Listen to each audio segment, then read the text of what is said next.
Hello, everybody. This is Jim Fleiss in Las Vegas with Joe Mack in New York, hot and steamy New York City.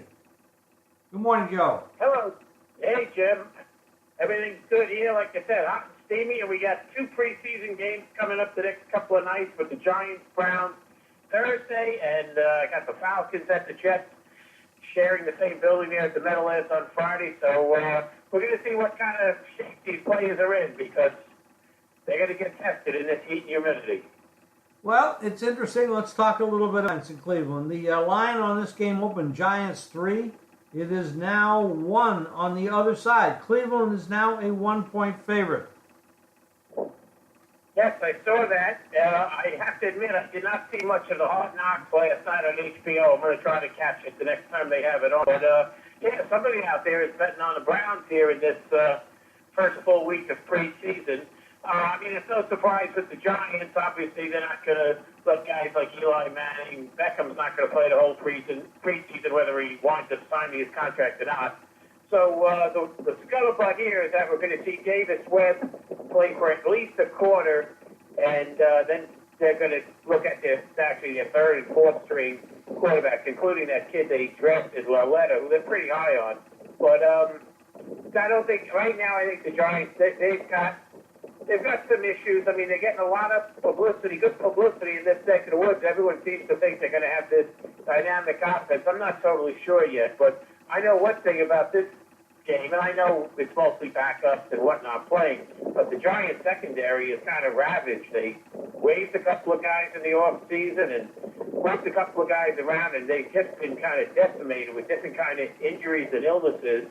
So, Maybe part of the reason the line is moved is they just see how weak the Giants secondary is, and maybe if the Browns come out chucking it, maybe Tyrod Taylor and Baker Mayfield, maybe they get a few good, clean downfield throws here against this wobbly secondary. Might be the difference. But yes, I have noticed the Browns took some action, and it's in a week that there haven't been too many dramatic changes in the number. We've seen a couple of games go from 1 to 3 and things like that. But yeah, we got a road favorite here, and anyway, we're going to see what goes on. The Giants, obviously, with the new coach Pat Shermer, I don't think he feels any pressure to win these preseason at all.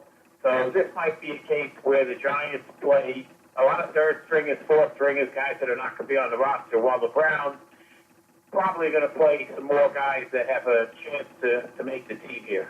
Well, I see where Baker Mayfield might play 2 quarters. They say he looks good in camp. They say Taylor's going to be Tyrod Taylor will be the starter, but they say Mayfield's looking good in camp, and he might go 2 quarters in this game. It seems like the Browns, and I think the money is showing that the Browns might have more interest in actually walking away with a win. I would agree, and we have talked about it in a couple of shows this summer where we've dissected different divisions and different teams. The Browns, as everyone knows, have only won 1 regular season games overall in the last 2 seasons. Hugh Jackson, head coach, who everybody swears is a nice guy. He's had a very, very tough off season. He lost his mom, he lost his brother in like a 3 or 4 day period. I really feel for the man. But maybe they're going to rally around him a little bit. And as we talked about, Jim, I mean, we kind of like their over number maybe for the season. We both think that they could be 500 if things pan out right. And who knows? I mean, to me, I agree with you. They are one of the teams, maybe there's only a handful or half a dozen teams that really are going to put a little importance on the preseason. I think the Browns are one of them. I think they'd like to just get that taste of winning. As you said, Mayfield is scheduled to play at least 2 quarters, and he has looked good in practice. And in fact, some of these rookies have allegedly looked pretty good so far in camp. It's early, but anyway, it'll be good to see him go. So what you may really, in reality, get here is you may get the Browns playing some starters and plenty of second stringers against a lot of Giant guys who won't even be on the roster come, August. So maybe it shouldn't come as a big surprise that the numbers turn the other way, but the Browns are going to put a little bit more emphasis on winning. I can tell you the Giants don't have any sense of urgency, obviously, in the preseason, and any of their really veteran guys like Eli, they're not going to play much, if at all, in the first couple of weeks. Now, the opposite line movement is true for the Jets. The Jets opened one. This is a Friday game, by the way. And the Jets opened one, and now they're 3.5. So the Jets are laying 3.5 to Atlanta.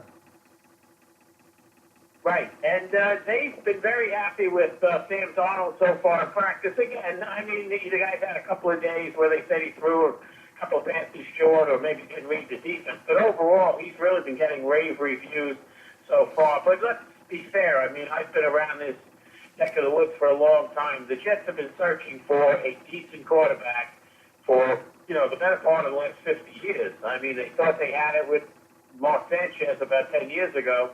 That had a very short shelf life. Now they're putting the hopes on a different UFC quarterback. So there's a lot of positive vibes coming from him.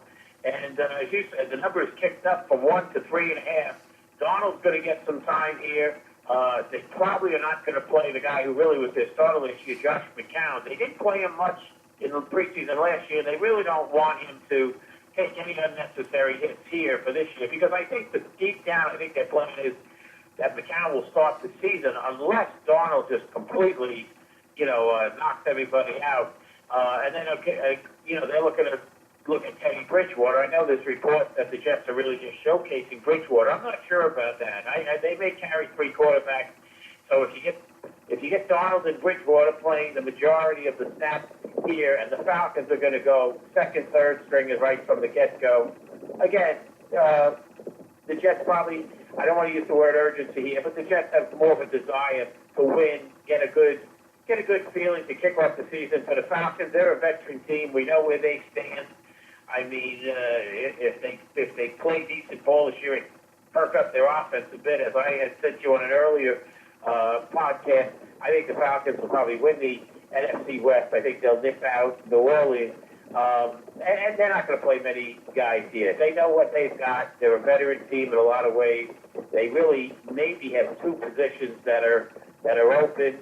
That they're trying to firm up their linebacking core and get a little more speed on the corners defensively. But for the most part, we know what the Falcons are all about. It's the Jets that are coming into this game more enthusiastic. Really playing at a decent emotional level from what I see so far in these practices. There's been some spirited play, and again, they've all been going wild about Donald, so we'll see how he performs in his first outing here. Yeah, that'll be exciting to see that. It's very difficult to lay 3.5, or anything high like that because these games, typically played with a lot of restraint, and so you don't see a lot of separation normally. So laying 3.5 with a team like the Jets, or anybody for that matter, is a tough proposition in preseason. However, if the other team doesn't come to play, and then they're just running around the field getting some exercise, then it might be a 7-point spread at the end of the game. Anything else? Any other games you're looking at or have information on? Well, we've got, as you see, we've got a very busy slate on Thursday. I mean, you got 12 of the 16 preseason games this week fall on the Thursday night. And I noticed that the total came down on the Pittsburgh-Philly. Now, I'm not sure if that's weather-related. Obviously, in the Northeast, we've had a lot of rain and thunderstorms and whatnot, so maybe they're expecting a soaking in Philadelphia. But I happen to notice that come down a couple of points. And that game, look, obviously, there's interest where, as far as the first preseason game goes, Carson Wentz not going to play for the Eagles. Foles has spasms in his neck. He's not going to play. The Eagles, obviously, coming off Super Bowl titles, they have no need to be winning these games. But it's interesting to see, the Steelers wide receiver core is really kind of decimated. Antonio Brown, who probably wouldn't play here anyway, maybe a series. He's out. Juju Smith-Schuster, he's out.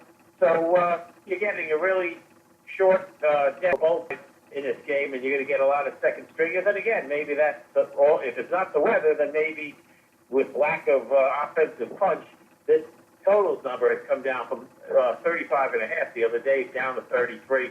So that's something worth looking at. And, there's other somewhat interesting games. Let's face it, after the comments made by Aaron Rodgers yesterday, he's still very bitter at management for letting his buddy Jordy Nelson go off to Oakland. That game is sitting at Pick'em. That's Tennessee Titans at Green Bay Packers on Thursday night. It's Pick'em 34.5.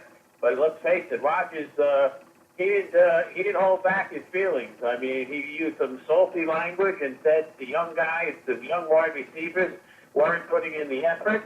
I have a feeling he's going to kind of give some verbal lashings to Packers front office for not replacing Nelson or not replacing him adequately.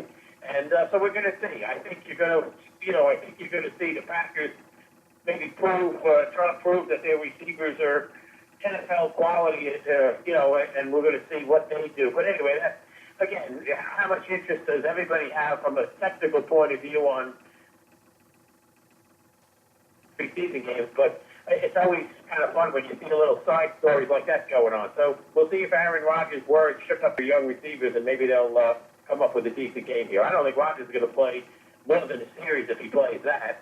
So we'll see how they do overall. But he definitely put down the hammer yesterday in the locker room, and I know it was the lead story on SportsCenter and NFL Network and whatnot. So let's see if they respond here in this game against Tennessee with a new head coach, obviously, in Mike Vrabel.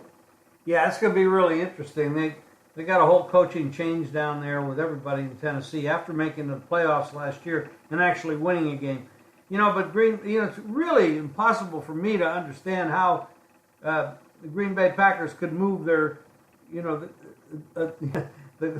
wide receiver without consulting with the arguably the best quarterback in football. That's kind of amazing that they would do that. It definitely creates bad karma. I don't know if that's going to carry forward into the season or not, but that doesn't sound real good to me.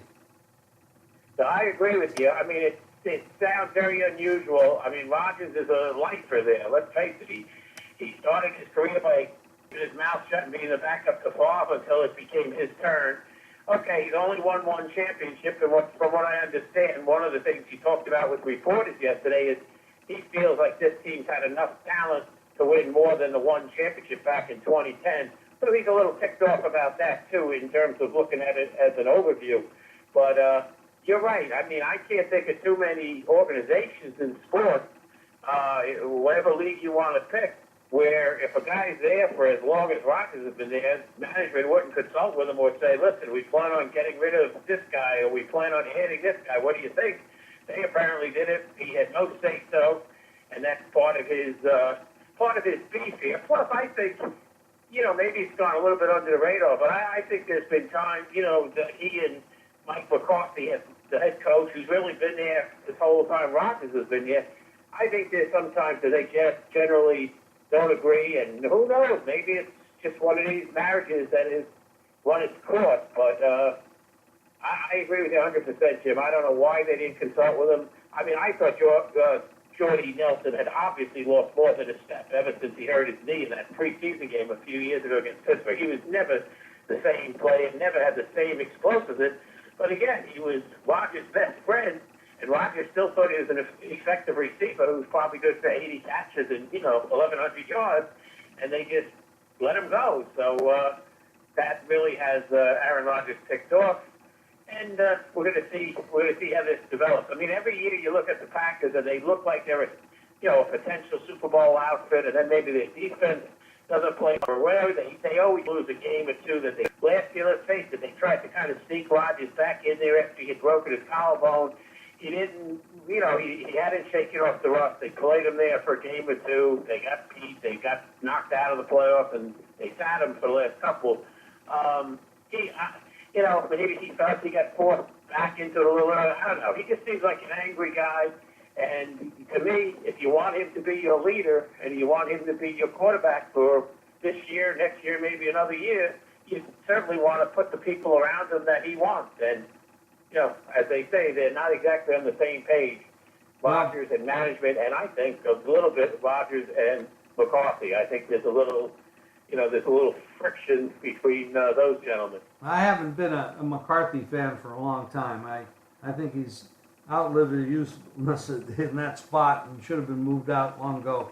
Because With the quarterback like that, I think you should have done more. Now, granted, if you took him off the team, there's nothing really remarkable about the team other than him. I mean, other than that, they just sort of an average club. But with him, because he seems, a lot of people think he's the best in the business, they should have done more with him. So we're going to see how that plays out. Maybe not so good for them after all this year. Any other teams or coaches that either look forward to winning these games or don't give a damn? Well, you know what? If you go to, we talked about the dozen games, or a little bit of the dozen games on Thursday, but if you look at Friday's schedule, you only got the two games. One we touched on, Falcons, Jets, but the other game is the West Coast game, Detroit Lions at Oakland. And it's going to be interesting to me to see what this Detroit Lions team is going to be all about with Matt Patricia as a head coach. Obviously, got a lot of plaudits for his days with the Patriots, although he didn't, his schemes didn't exactly succeed in the last Super Bowl against Nick Foles and the Eagles. I mean, they got shredded, but good. But Matt Patricia, it's been a long time coming. I mean, from what I hear, he was being asked to be head coach 5-6 years ago. So he's finally got his spot. He's in Detroit. There's not overall a lot of pressure. It's not like he's expected to win the division. The Vikings or the Packers are expected to do that. But it's going to be interesting to see what he can do with this Detroit team that, let's face it, it's kind of had an identity crisis over the years. They haven't been able to run the ball. They don't force a heck of a lot of turnovers on defense. And I guess you look back. I'm just looking at the last few years, Jim. This is straight up now. Last year, 9-7. Year, including a playoff loss, 9-8. Year before, 7-9. I mean, this is who they are. They're 500, give or take a game.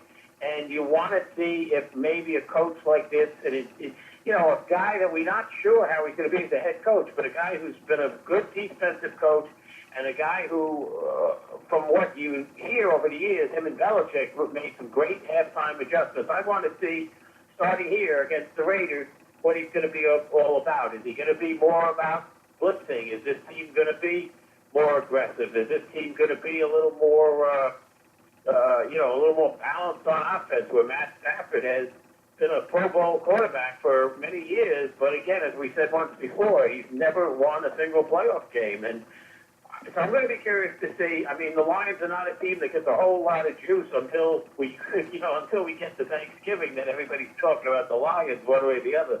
But I want to see what kind of season they're going to have, because I personally think that if Patricia has the kind of positive effect he can have on this defense, and if they can be a little more, force negative plays, sacks and whatnot, I think this team could be a sneaky possible playoff team. Maybe a 10-win team, maybe an 11-win team. And if they can hold their own against the Vikings and Packers, meaning, if they can win the home games against them, let's say, and beat the Bears twice, you know what? I think they might wind up getting into the playoffs and maybe even threatening for the division. So I'm curious to see what they're going to be about. I mean, every year you look at them and you don't know what you're going to get. You know Stafford's going to throw for 4,000 yards or something, but is it going to mean anything? So we'll see what they're all about. Like I said, last year, if you look at their spread numbers, just like their straight ups are about 500. Last year they were 8-7-1 against the number, and you go back the prior 2 years, 7-9-1, 7-9. So they're wishy-washy. I want to see if they get over the hump, and maybe the Patricia era starting Friday night, maybe we'll get a little glimpse into what we're going to see with the Lions for the rest of this season. It's kind of, the team is kind of an afterthought, as is their city, and nobody really talks much about Detroit anymore as a city or as a team. Stafford, I feel, is a really quality quarterback and a very tough kid. You can knock him around and he just stays in there. He's not a crybaby at all. But, they haven't put together much in the last number of years. When was the last time they had a running back that mattered, and that was Sanders. And then they lost Calvin a couple years ago when he decided to retire. So it's a strange organization, and it's gonna be tough for them to go very far with the Vikings and the Packers right there too. But speaking of the Vikings, and I know we can't go too long here, but they took a big gamble. They got rid of They got rid of all their quarterbacks, including a guy that took them to a 13-3 record, and they never even offered him a contract. And he's playing for Denver now, and Minnesota visits Denver the first game. So you're not going to see Cousins and Keenum on the field, if at all, much at all. But it's strange how that worked out. It really is. I mean, they needed kind of that miracle play where Keenum lofted it up there and Stephon Diggs made the catch because the Saints safety just kind of whipped on him. So, they would have been out right then and there, and it would have been a disappointing season. Well, they won that game, and here they were on the verge of the Super Bowl, and they were actually a road favorite, if people forget. They were the road favorite at Philly, and they really didn't show up. But, I mean, they had a really excellent season. And for anybody that wants to be as if, Keenum was a journeyman quarterback, I mean, I'm looking at the stats from last year. They finished 10th in the league in scoring, not bad, 24 points a game. They finished 11th in the league in passing offense and 11th in total offense. And that was the complaint about the Vikings in the couple of years previous with Mike Zimmer, a defensive guy, I think, coach. The complaint was, well, we don't do enough on offense, we don't get the ball enough to, our tight end, or, we have a little more speed of wide receiver. Hey, they got the running back from Florida State, the kid Cook, he got hurt early last year, and yet they had an exceptionally good offensive season. Didn't show in the Eagle game, as we said in the NFC Championship, but as you said, Jim, they kind of broke it down. I mean, they're convinced that Cousins is going to be, probably they think an 8 to 10 year guy behind center for them, so that they're not going to have to worry about drafting quarterbacks for years. But I wonder how the chemistry is going to be. I wonder if everyone's going to be kept happy with this guy at quarterback. And let's face it, at the top of the chart, I wonder if Kirk Cousins is going to be a guy that can win big games. I know the Redskins weren't in a whole lot of big games in his brief career there, but they didn't win any of the big ones. So, everyone may have a chuckle about, he'd come in the locker room after they won that one game, and he was like, how do you like us now? And whatever else he was screaming out. But the fact of the matter is, they laid an egg against the Giants a couple of years ago when all they had to do was win and get in. Last year, they lost some games that they just had no right to lose. We'll see if he's the answer. I thought it was very extreme for the Vikings to do it, but you know what? I think all along